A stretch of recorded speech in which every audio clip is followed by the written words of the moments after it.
Chamillionaire, also known as Cam, talks about how he went from artist to investor and also founder of tech companies.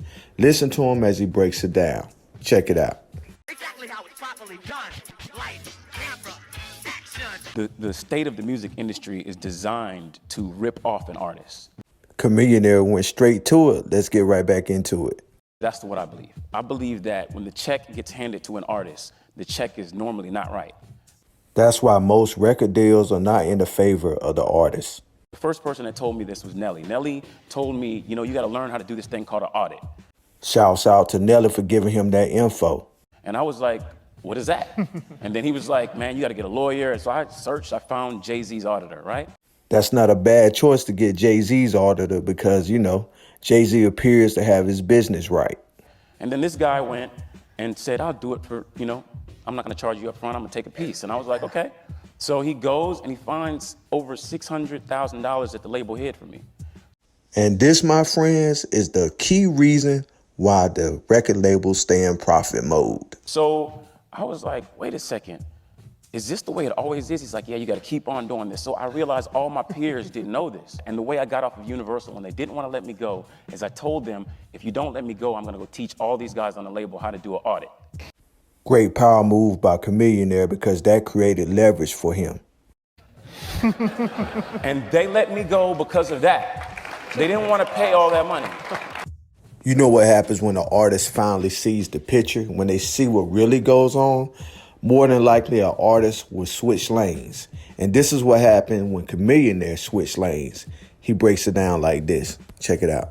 So a little backstory is I was in the music industry, having success as an artist, doing all the stuff that rappers do, going on tour and, hanging on jets with Diddy and stuff like that. And then I started seeing a lot of businesses that were cannibalizing the music industry.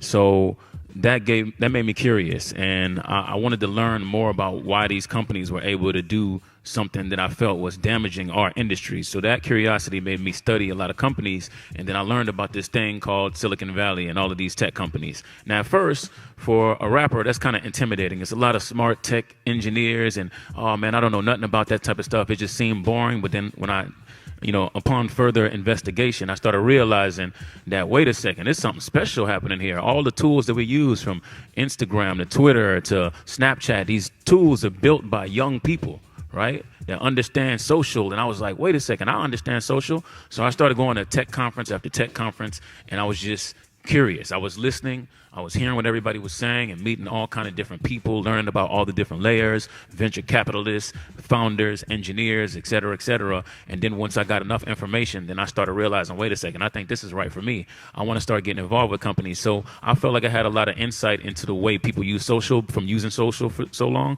that I started advising for a company. And this company was a company that eventually got bought by Google. And when this company got bought by Google, I was just a person that was helping them get influencers and celebrities. They might say, hey, we trying to get in touch with Chris Brown. I would be like, all right, I'll help you get in touch with Chris Brown. That was my relationship with them. I didn't have any ownership in this company. So fast forward, I was so valuable helping this company, they decided to give me a little ownership in the company, which they called advisory shares. Now, that ownership that I had in the company, when they got bought by Google, I made money. And then when I made money, I was like, wait a second. That's how that works? You just give me a piece of the company and it gets bought by somebody bigger and now I make money? So I was like, wait a second, why did they tell us rappers to go make it rain at the strip club? Like, why are we doing that? That's a waste of money. Let's do this. So I stopped doing all that crazy stuff they told me to do. And I was like, I'm going to go get involved with companies like this. That's when I was really focused on, okay, I want to get more ownership in companies. But it was tough because I didn't know which ones were going to be successful. So one day a VC put all these companies in front of me, and then I ended up investing in a company called Maker Studios. And that company ended up getting bought by Disney for close to $1 billion. So now I made a bunch of money, right? And I was like, wait a second, while I'm going doing that, I'm going to start doing this.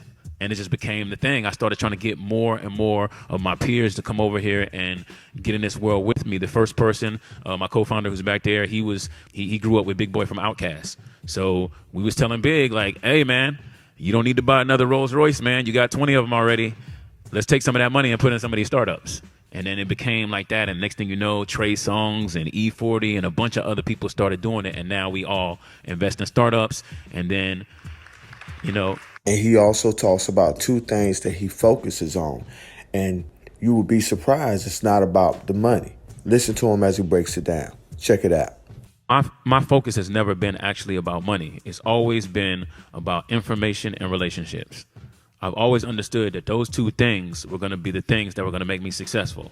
So I think if everybody can get that in their DNA and understand that information and relationships is very important and will give you money, you understand the value of that, you always treat every situation like an opportunity to gain a connection or gain more insight. And that will give you confidence.